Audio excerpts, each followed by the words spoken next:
Bienvenue les Fortistes, bienvenue sur la toile, bienvenue dans ce nouveau décor. Alors je sais que pour vous ça change pas grand chose, pour moi ça change pas mal de choses puisque je peux faire le tour de cette table, je peux installer le matos. J'ai un petit confort. Vous avez pu voir dans les deux dernières émissions qu'il y a un petit souci au niveau de l'étalonnage des vidéos, la lumière c'est pas super. J'y travaille, mais comme je suis un noob, ça me prend un peu de temps, alors il va me falloir quelques émissions pour me caler, pour retrouver une lumière un petit peu douce et diffuse, comme les youtubeurs à la mode, avec une petite lumière en arrière-fond, tout ça, voilà. Vous remarquerez aussi que je parle un peu du nez, j'ai pris la crève, il fait pas bon en ce moment de sortir de chez soi. Voilà, aujourd'hui on va essayer de rester positif, on va essayer de remonter notre jauge de positivisme, parce que vous avez remarqué que dernièrement je suis un peu grognon. Ouais, j'ai viré un petit peu vieux con, hein, on va pas se mentir, je critique beaucoup de choses, j'ai la dent un petit peu dure contre pas mal de projets, et ouais, ça me saoule toujours de voir des gros studios comme DC, Disney, Warner, qui ont du potentiel, de l'or dans les mains avec leurs films de super-héros, avec les grosses franchises, et puis pour voir ce qu'ils en font, ce qu'ils nous offrent, ça me gonfle, donc on va essayer de revenir un petit peu à des choses plus terre à terre. En ce début d'année, j'ai lu des choses extraordinaires, j'ai vu des choses extraordinaires. Je vais plutôt parler de ça, on va essayer de retrouver un petit peu de clarté sur cette chaîne, tout simplement. De quoi on va parler aujourd'hui? Alors en mode 40-something, la toile, on va parler de deux films, on va faire un petit peu de mélange, ouais, on respecte jamais les formats, jamais les convenances ici. Deux films qu'a priori tout opposent, et je vous dirai pourquoi j'ai décidé de leur consacrer une seule émission. Alors, on va parler d'un côté de Powder, de Victor Salva, un film qui date de 95, donc qui ne date pas d'hier, que j'ai revu hier soir, que j'ai à nouveau pris en pleine face. On va parler aussi de Misanthrope, un film tout récent, qui date de cette année, enfin de l'année dernière en vérité, de 2023, que j'ai trouvé aussi extraordinaire, que j'ai vu il y a quelques jours. A priori, tous les opposent. On a d'un côté une espèce de fable à la Humblin Spielberg, et de l'autre côté un polar très très sombre qui lorgne ouvertement du côté de Seven ou du Silence des Agneaux. Et pourtant, je trouve qu'il y a un ADN identique dans ces deux projets. On va en parler. Powder tout d'abord. Alors Powder, c'est un film qui sort en 95, qui est ni plus ni moins qu'une espèce de fable, un conte de fées absolument éblouissant. Pour moi, c'est tout simplement ce qui se fait de mieux dans cette catégorie de films qui essaye de respecter un petit peu l'esprit Spielberg, avec une histoire qui révolutionne autour d'un jeune garçon, avec sa différence par rapport aux autres, enfin bon bref. C'est un film assez exceptionnel, un film plein de douceur, plein de tendresse, plein de sincérité. Et en toute honnêteté, je vais essayer de ne pas du tout vous spoiler dans cette émission, mais un petit peu quand même. Comme d'habitude, je vous conseille d'aller voir les films dont on va parler, puis de revenir sur cette chaîne et éventuellement d'en parler avec moi dans les commentaires. Ça me fait toujours très plaisir, vous le savez. Voilà, Powder, 95, un film de Victor Salva. Alors Victor Salva, bien évidemment, on a beaucoup parlé de lui sur cette chaîne, on en a parlé notamment dans une émission consacrée au dernier volet, catastrophique volet de Jeepers Creepers. On a profité pour évoquer Victor Salva, tous les ennuis qui lui sont arrivés dans sa vie. Victor Salva, c'est un auteur au sens le plus noble du terme. Souvent, nous en France, on considère qu'un auteur en cinéma, c'est Truffaut, c'est Godard, c'est des noms comme ça. Non, pour moi, un auteur, c'est quelqu'un qui infuse dans son cinéma toutes les thématiques qui lui sont chères, qui met beaucoup de lui-même dans l'image, et on peut penser aussi bien à Michael Bay, hein, il met son amour des explosifs et tout ça, il a un cinéma qu'on reconnaît en 10 minutes, comme Zack Snyder. Ça ce sont des auteurs pour moi, et Victor Salva, bien évidemment que c'est un auteur. Alors lui, il lorgne plus du côté du cinéma intimiste, un cinéma du cœur, mais c'est un auteur. On va pas évoquer ici tous ces déboires un petit peu judiciaires, tous les problèmes qu'il a eu dans sa vie, mais le bonhomme, il a une vie torturée, hein. Un père abusif, après lui, sur les plateaux, il s'est pas très bien comporté. Je vous renvoie encore une fois à l'émission où on avait un peu parlé de ça, mais on n'est pas dans Voici Gala, nous on est là pour juger l'artiste, et franchement, ça sera difficile de juger ce film Powder en se détachant complètement de son histoire, parce qu'il y met tellement de lui-même, je veux dire, dans cette histoire d'un garçon différent qui va préférer se retrouver enfermé, littéralement, que d'affronter le monde extérieur, le regard des autres, qui va peiner à trouver de la tendresse dans sa vie, qui va retrouver le bonheur un petit peu du contact physique avec les autres, qui va découvrir des premiers émois, qui va être abandonné par son père. Il y a tout Victor Salva dans ce film. Je veux dire, on ne peut que se dire que ce film qu'il a scénarisé lui-même, c'est vraiment son bébé.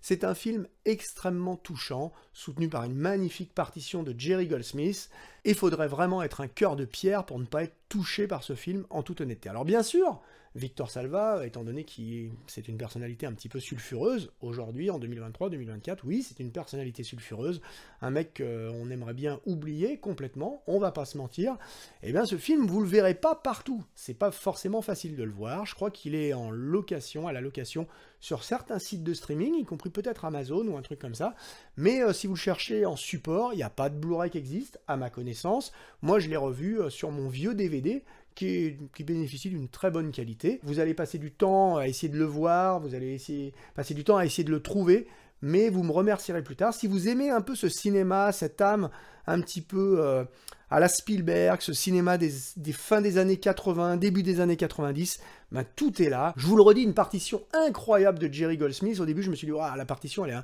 un petit peu envahissante, mais non, en fait, ces cordes, ben, ça fonctionne pour soutenir l'émotion en permanence, et de l'émotion, il y en a. Franchement, si vous versez pas votre petite larme, moi, je verse souvent ma larme, hein, mais alors là, pour le coup, le film... il tire le cœur. C'est quoi l'histoire de Powder? C'est ce jeune garçon albinos. À la mort de son grand-père, on le retrouve isolé dans la maison dans laquelle il a grandi quasiment dans une cave. On découvre très vite que c'est un surdoué, donc autour de lui vont graviter une galerie de personnages très différents, le monde, un petit peu dans lequel on vit, très violent, dans lequel il va devoir se plonger, et puis quand même quelques voix un peu dissonantes, quelques personnages d'amour qui vont essayer de le soutenir, qui vont essayer de l'encadrer. Un très beau récit, donc, porté par cette prestation habitée de Sean Patrick Flanery. Alors, Sean Patrick Flanery, c'est sans doute pour le jeune Indiana Jones que vous l'avez connu, c'était lui qui jouait Indiana Jones dans la série Young Indiana Jones Chronicle, je crois que ça s'appelait, c'est une très grande série, hein. Si vous l'avez jamais vu, là aussi c'est difficile à trouver, mais c'est vraiment très très bon, et lui il était très crédible dans ce rôle d'un jeune indie. Il n'a pas fait grand chose, on va pas se mentir, je trouve que c'est peut-être son meilleur rôle.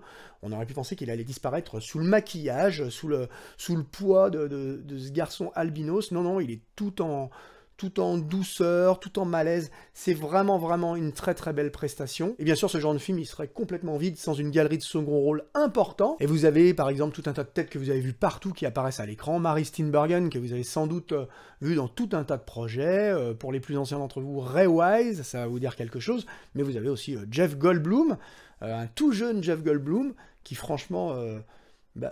porte sa prestation. C'est marrant parce que Jeff Goldblum, comme tous ces grands acteurs, il porte un peu son personnage. Je vous l'avais dit dans l'émission consacrée, je crois, à Stallone et Schwarzenegger. Il porte un peu son rôle d'un film à l'autre. Là, il n'est pas si éloigné du personnage qu'il interprète dans Jurassic Park, mais c'est un rôle en décalage et ça fonctionne bien. À quel point l'acteur est là derrière le personnage, vous voyez Powder, vous voyez Jeff Goldblum, vous voyez le Jeff Goldblum que vous connaissez. Il y a qui dans ce film? Lance Henriksen. Lance Henriksen, on le connaît, on l'a vu aussi un petit peu partout. On se souvient de lui dans le rôle de Bishop, dans Aliens, on l'a vu dans tout un tas de rôles. Il a une carrière bien fournie aussi. La plupart du temps, il est dans des petites séries B, des petits films sans grande ampleur, mais enfin, pour moi, il a fait quelques rôles particulièrement marquants. Là, il est très à son aise et très, très touchant. Il y a des séquences qui sont vraiment, encore une fois, portées par une musique sublime, mais franchement, ça touche au cœur. Bref, un excellent film, que cette fable, ce conte fantastique sur ce garçon qui a des pouvoirs un petit peu fantastiques. Alors, si ça suffisait pas d'être un albinos, d'avoir été élevé dans une cave, d'être un génie qui enregistre tout ce qu'il lit, il peut se souvenir de n'importe quelle page, de n'importe quel livre qu'il a lu, c'est, comme on le dit à un moment dans le film, sans doute l'esprit le plus incroyable qu'on ait jamais vu sur cette terre. Si ça suffisait pas, en plus, il a des pouvoirs, hein, il a une espèce de contrôle du magnétisme, c'est presque un X-Men, hein, il a des pouvoirs sur l'électricité, donc c'est assez incroyable comme parti pris, ça aurait pu complètement s'effondrer avec toutes ces influences, toutes ces idées qui traversent le film. Non, ça forme un tout extrêmement cohérent, de la première à la dernière image. À la base, moi, je me souvenais, j'avais un souvenir un peu confus du film, je me souvenais que j'avais pas trop apprécié la conclusion de ce récit, et puis finalement, en le revoyant, je trouve ça très poétique.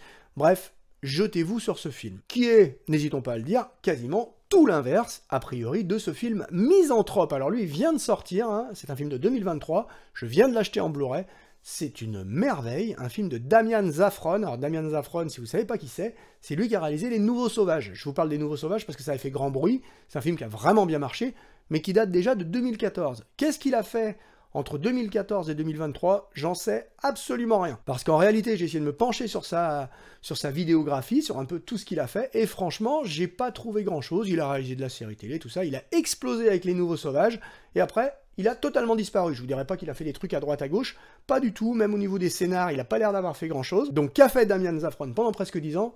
On n'en sait rien. Est-ce qu'il a été dans une retraite bouddhiste? Est-ce qu'il a été... je ne sais pas ce qu'il a fait. Est-ce qu'il a mûri ce projet Misanthrope? Tellement ce film est impeccablement ficelé. Je ne sais pas. En tout cas, il n'était pas là. Il revient avec un projet totalement aux antipodes des Nouveaux Sauvages. Les Nouveaux Sauvages, on était dans une espèce de comédie qui convoquait un petit peu, alors toute proportion gardée, l'esprit des comédies italiennes de Dino Risi ou des choses comme ça, ou des comédies espagnoles. Lui, il est argentin. Hein. Donc voilà, il avait disparu. Il revient avec ce Misanthrope qui est ni plus ni moins qu'un film, je vous l'ai dit, dans la lignée de Seven ou du Silence des Agneaux et qui offre d'étonnants parallèles avec ces films. D'ailleurs, on est vraiment dans une proposition de ce genre. Est-ce que ce film arrive à se hisser au niveau de ces deux chefs-d'œuvre, que sont Le Silence des Agneaux et Seven? Sincèrement, on n'est pas loin. On est dans ce genre de cinéma un petit peu, je dirais pas contemplatif, mais en toute honnêteté, si je vous raconte le film, il se passe pas grand-chose. Les prestations sont impeccables, tout est incroyable dans ce film. Mais voilà, c'est un rythme assez lent, et pourtant, de temps en temps, il y a des fulgurances au milieu. Vous avez toujours, dans ce genre de film, une ou deux scènes où ça pète un petit peu. Bah là, c'est le cas. C'est ce qu'on peut faire de mieux au cinéma aujourd'hui. Tout est calculé, tout est bien filmé, c'est une merveille. Et au niveau du scénario, c'est extrêmement bien ficelé. C'est ni plus ni moins qu'un polar. Hein. C'est la nuit du Nouvel An. Et puis un tueur va profiter du bruit des feux d'artifice pour abattre quelque chose comme 25 personnes. Et il va remettre le couvert un petit peu plus tard dans le film. Franchement, un espèce de tueur en série, mais à très grande échelle, qui est un expert dans le maniement des armes, qui va se retrouver à abattre tout un tas de personnes. Course contre la montre engagée, bien entendu, avec les autorités qui veulent le capturer très vite, quitte à capturer n'importe qui, avec bien entendu le chef de la police assez intègre, avec bien entendu cette jeune femme flic qui est ni plus ni moins que chargée de gérer la circulation. Enfin, elle n'a pas un gros pouvoir, on va pas se mentir. Personnage porté par la sublime Shailene Woodley. Alors, Shailene Woodley, c'est pareil, elle a cru qu'elle était arrivée en haut de l'affiche avec Divergente, et puis tout s'est écroulé avec l'échec du dernier film. Du coup, on s'est arrêté là. Donc en fait, sa carrière qui avait commencé dans le cinéma indé, elle est repartie dans le cinéma indé, et je pense qu'en toute honnêteté, pour elle, bah, c'est vraiment ce qui pouvait lui arriver de mieux, c'est-à-dire de retourner dans un petit cinéma, loin des grosses superproductions, loin des trucs Marvel. Je pense que c'est là qu'elle sera la meilleure, parce que pour le coup, elle livre une prestation absolument impeccable. On y croit de la première à la dernière image. Je veux dire, on pouvait encenser Jodie Foster dans Le Silence des Agneaux. En toute honnêteté, on peut encenser Shailene Woodley dans ce rôle-là. Elle est superbement soutenue, bien entendu, par Ben Mendelsohn. Alors lui, il a une gueule aussi incroyable, vous l'avez vu dans un des derniers Star Wars. Il est dans tout un tas de projets. C'est un personnage qui illumine l'écran. Là, en plus, on prend en permanence le spectateur à contre-pied. Là encore, j'essaye de vous spoiler le moins possible. Il n'y a pas de grand spoil à faire, mais là, forcément, quand on va arriver dans cette dernière partie de l'émission, je vais être obligé de creuser un petit peu, de gratter près de l'os. Alors encore une fois, hein, avertissement, allez voir ces films et revenez m'en parler. Pour le coup, pourquoi je consacre cette émission à ces deux films qu'a priori tout oppose? Parce qu'en fait, je trouve que le fond des films, le cynisme dont ils font preuve à l'égard du monde d'aujourd'hui, les rassemble totalement. Je veux dire, dans Powder, vous avez un gamin qui est brutalement, je vous l'ai dit, plongé dans le monde moderne. On le prend, on le balance là, démerde-toi, avec des gens cruels, des gens violents, avec la lie de l'humanité, ni plus ni moins, qui nous ressemble. C'est-à-dire que il n'est pas balancé dans les bas quartiers, il est balancé dans une école moderne d'aujourd'hui, avec tous ses travers, et il se retrouve à faire face à la nature humaine. Et ça lui convient pas. Et il y a un moment, je disais à ma compagne, il n'y a pas si longtemps, que je trouvais qu'il y a quelques années, alors je dis il y a 15-20 ans, on avait encore ce genre de film, et vous verrez de quoi je veux parler, où on avait un méchant très méchant, qui voulait juste tout détruire, qui arrivait comme ça, et puis des fois on faisait appel à sa fibre un petit peu humaine, les héros venaient lui dire « Mais regarde, oui, l'humanité, elle est cruelle, elle est vile, elle est capable de faire la guerre, de s'autodétruire, mais dans le même temps, l'humanité a créé les arts, elle est capable de poésie, elle est capable d'amour, bref, on essayait un petit peu de glorifier l'humanité, et pour moi ça me paraît fini. Cette époque-là, aujourd'hui, on est dans un cinéma de la dépression. Tous nos héros sont plus noirs, les super-héros sont noirs, tout le monde est sombre, c'est pessimiste, c'est dépressif. Les nouvelles bandes dessinées qui sortent aussi sont portées par ce courant un petit peu réaliste. Bref, c'est toujours très très sombre. On a du mal à voir... Je vous parlais du cinéma de Spielberg. Le cinéma de Spielberg, il y avait toujours cette lueur d'espoir. On était un petit peu porté. Il y avait de la douleur, il y avait des gens méchants, mais à la fin, il y avait toujours un petit peu... on retrouvait foi, on était un petit peu porté. On n'était pas dans des feel-good movies, forcément, mais quelque part, ça allait lorgner de ce côté-là. Et là, aujourd'hui, je trouve qu'on n'est plus du tout dans cette optique-là. et le personnage de Jeff Goldblum, par exemple, dans Powder. Alors Powder, pour le coup, ça date de 95, hein, donc le film, il a presque 30 ans, et pourtant, il y a cette tirade de Jeff Goldblum, à un moment, qui n'essaye même pas de redonner foi au gamin, c'est incroyable. Il lui dit, mais alors là, tu te plains, tu trouves que l'humanité, c'est difficile parce que t'as vu, mais attends de la découvrir vraiment, attends de découvrir les guerres et tout ça. Et il n'y a pas ce côté, non, l'humanité est quand même belle, tu vas voir, il n'y a pas du tout ça dans son discours, et en ça, je trouve que le personnage de Powder, interprété donc par Sean Patrick Flanery, est en décalage avec l'humanité, il ne veut pas être là, il n'arrête pas de répéter je veux rentrer chez moi, parce qu'il préfère aller se foutre dans sa cabane, au fond de sa cave, plutôt que d'affronter l'humanité qui lui paraît absolument imbécile. Et c'est un peu le parti pris du film Misanthrope, où le méchant, et là j'y mets des gros guillemets, parce que le méchant de l'affaire, ben, on peut presque arriver à le comprendre. Alors attention, on n'excuse pas ses faits et gestes, on n'excuse pas les carnages qu'il commet, mais pour autant, on ne le traite pas comme un monstre. On n'arrête pas de nous parler d'un mec... attention, spoiler, hein.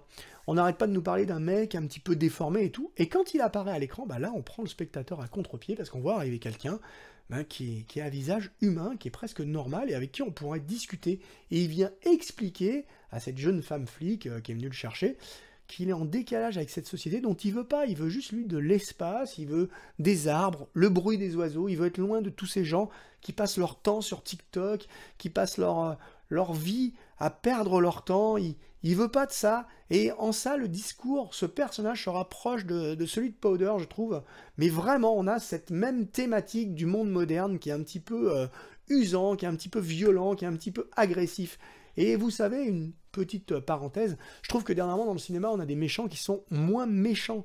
Franchement, et j'ai pris conscience de ça vraiment avec le personnage de Thanos. Le personnage de Thanos dans le Infinity War de Marvel, il a vraiment ce côté-là, il a vraiment un côté touchant, un côté très humain. On a voulu le rendre humain. C'est pas juste une bête qui arrive pour tout casser. Alors le jeune Thanos, tel qu'on le voit dans Endgame, il est un petit peu plus comme ça. Mais le Thanos qu'on voit dans Infinity War, il a quand même ce côté presque philosophe. Et sa philosophie, lui, c'est de faire disparaître la moitié de l'espèce, la moitié du monde, pour juste donner une chance aux autres. Et en ça, est-ce qu'on peut le critiquer ou pas? Je sais pas, je m'aventurerai pas sur ce genre de débat-là, mais pour le coup, il paraît, vous serez sans doute d'accord avec moi, moins méchant qu'un méchant qui veut juste détruire tout le monde, voilà. Lui, il veut au contraire que la vie puisse s'épanouir, et il pense que ça a été trop loin dans le n'importe quoi. Bref, il a des arguments quand même. Et on essaye de vous le rendre humain, en dehors de son aspect de grosse brute, on essaye de vous faire comprendre ses motivations.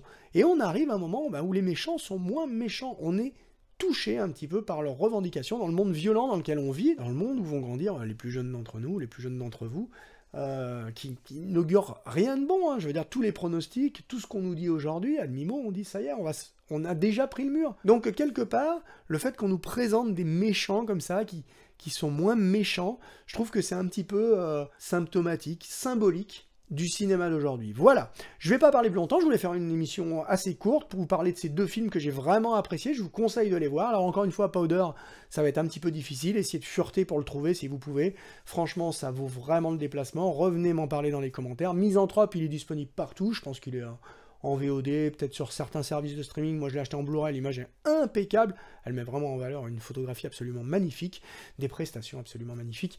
Voilà, deux films donc que je vous conseille fortement. Et c'est sur ces petits mots qu'on va se quitter. J'espère que vous aurez compris un peu mon point de vue, ce dont je voulais vous parler dans cette émission. Ça partait un peu dans tous les sens, mais finalement, c'est pour ça que vous êtes là. Si vous avez tenu jusque-là, comme d'habitude, c'est le petit pouce, ça me fera super plaisir. Le petit pouce, ça me fait plaisir. Et un petit retour, je lis et je réponds à chacun de vos commentaires, sous réserve que ce soit quand même un petit peu argumenté, un petit peu sympa, parce que vous savez, on approche des 1000 abonnés. Plus on est nombreux, plus on voit arriver des fois des haineux, hein, des gens qui arrivent et qui disent j'aime pas ta gueule, en gros voilà c'est ça. Moi si c'est pour lire un commentaire comme ça, hein, j'ai un doigt magique, je suis comme Thanos, j'ai ce pouvoir là, j'appuie sur supprimer et le commentaire disparaît et je ne ferai aucune pitié. Et d'ailleurs j'en profite pour vous glisser un petit mot si vous êtes encore là, c'est que vous êtes des fortistes convaincus, vous êtes là depuis longtemps. J'ai remarqué quand même que jusqu'à présent je m'immisçais pas dans vos échanges, dans les commentaires. Je me suis jamais immiscé dans vos échanges, parce que je pense que c'est à vous, ça vous appartient, si quelqu'un vous répond, tout ça. Mais il y avait eu déjà par le passé des gens qui avaient eu des répliques un petit peu acerbes sur certains d'entre vous et tout. Je trouvais pas ça très cool, mais je me suis dit, bah, les personnes vont répondre, je me sentais pas légitime pour venir m'intégrer et me dire ouais non quand même, c'est quand même une réponse à cette personne et tout. Et puis finalement, les gens à qui on a répondu, certains ne sont jamais revenus alors qu'ils venaient régulièrement sur cette chaîne, donc je pense que ce comportement leur a pas plu, ça m'a pas plu non plus, donc finalement, bottom line, moi je ne tolérerai pas le manque de respect ici. Depuis le début, c'est bienveillant, ici depuis le début, vous êtes des gens cultivés, qui avaient une grosse culture en musique, en cinéma, vous n'arrêtez pas de me faire découvrir des trucs, et ça me fait vraiment plaisir. Donc pour le coup, continuons comme ça, restons courtois, et tout ira bien. Voilà, cette émission est terminée, vous pouvez reprendre le cours de votre vie, vous pouvez éteindre Internet, et nous on se dit forcément, comme d'habitude, à la prochaine, ce sera ici, hein, sur cette même chaîne. Ciao!